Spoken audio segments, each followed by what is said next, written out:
छत्तीसगढ़ में बारदानों की कमी के कारण किसान परेशान हैं, जिसको लेकर अब मुख्यमंत्री भूपेश बघेल ने आज बारदाने के संकट को लेकर बयान दिया है। उन्होंने कहा कि वित्त मंत्री निर्मला सीतारमण जी ने बैठक आयोजित की है, जिसमें इन तमाम मांगों को रखा जाएगा। धान खरीदी के लिए जितने बारदानों की मांग की गई थी, उतने बारदाने उपलब्ध नहीं कराए गए हैं, जिसके कारण किसानों को समस्याओं का सामना करना पड़ रहा है। बैठक में हम बारदाना संकट को लेकर चर्चा करेंगे ताकि धान खरीदी निर्बाध रूप से चल सके। अब बारदाने की जो समस्या है वो आ सकती है जनवरी में, और अभी तक केंद्र से जो मिलना है वो नहीं मिल पाया है।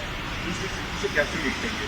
अभी 30 तारीख को ही निर्मला सीतारमण जी ने वित्त मंत्रियों की बैठक आयोजित की है, उसमें मैं शामिल होऊंगा और ये बात को वहाँ भी रखूंगा कि हमें बारदाना हम लोग जो मांगे थे वो उतने गठान हमको नहीं मिल रहे हैं, उसकी पूर्ति तत्काल की जाए। आबाद गति से उसके बारदाने का आपूर्ति हो जाए तो धान खरीदी में कोई दिक्कत नहीं होगी। भारत सरकार दे रही है, जिस प्रकार से वन विभाग को 11 पुरस्कार मिले, नगरीय प्रशासन को 67 पुरस्कार मिले, पंचायत को मिले, महिला बाल विकास को मिले, गृह विभाग को मिला, उसी प्रकार से गुड गवर्नेंस में मिला है।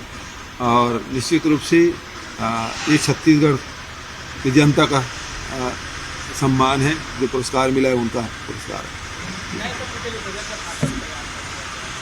वो प्रक्रिया है, चलेगी।